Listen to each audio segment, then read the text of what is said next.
Comment en suis-je venue à la musique? Bonjour à toutes et à tous et bienvenue sur cette nouvelle vidéo.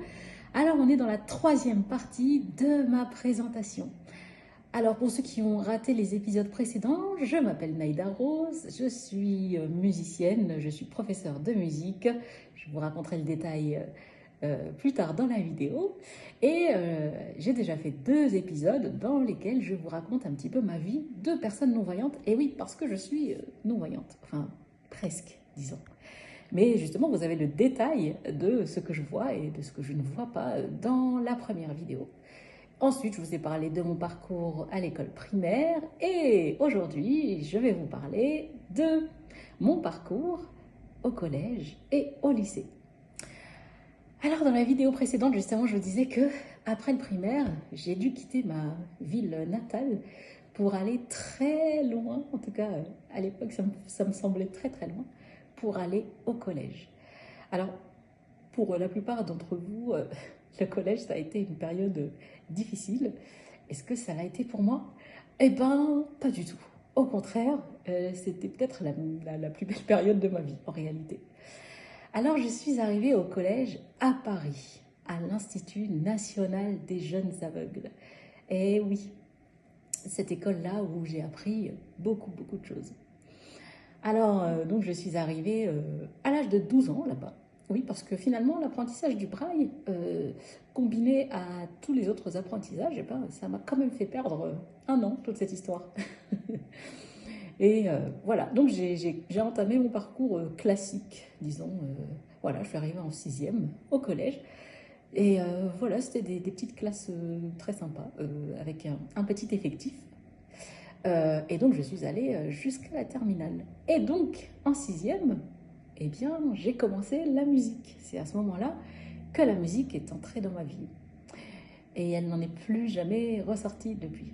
Enfin, disons que j'aime la musique, moi, depuis toujours. Mais j'ai commencé à l'étudier eh bien, à partir de la 6e.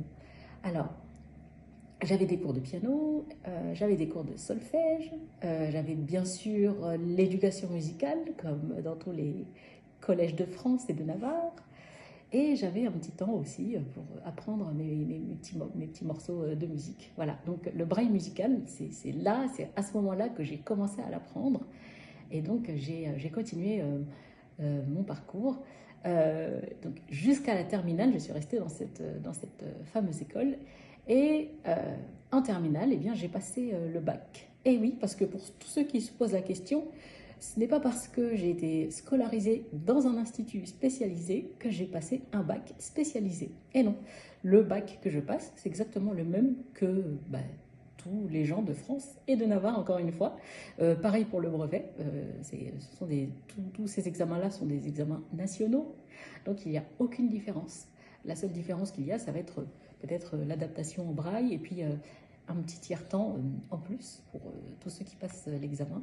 On a un petit temps en plus parce que le handicap, ça prend aussi énormément de temps. Je pourrais vous raconter ça dans un épisode suivant. Donc j'ai décroché un bac technique de la musique et de la danse. Voilà, avec lequel eh bien, j'ai poursuivi mes études de musique ailleurs. Et oui, parce que j'ai quitté l'Institut des jeunes aveugles. À un moment donné, hein, il a fallu que je plonge dans la vie quotidienne et dans la vie en général. Mais justement, j'étais armée pour cela. J'étais pas complètement perdue parce que justement, pendant mon parcours en institut spécialisé, eh bien, j'ai appris énormément de choses. Le braille, certes, la scolarité, évidemment, mais il y a tout ce qu'il y a autour. Alors, dans les instituts spécialisés, il y a des cours autour de la vie quotidienne. Donc, il y a une activité que l'on appelle activité de la vie journalière, AVJ.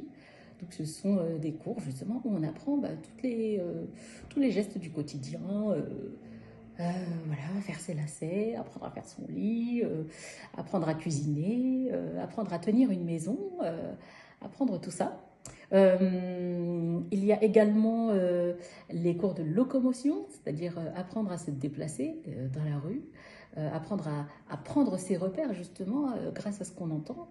grâce à ce qu'on voit aussi, pour ceux qui ont encore un petit reste visuel, apprendre à bien utiliser la canne aussi, et pour justement pouvoir être complètement autonome quand on sort de cet institut-là. Parce que le but de tout cela, quand même, c'est de faire de nous des citoyens, comme vous et moi, donc, qui allons travailler et qui avons une maison, un appartement, en tout cas un logement que l'on doit entretenir nous-mêmes, etc. Donc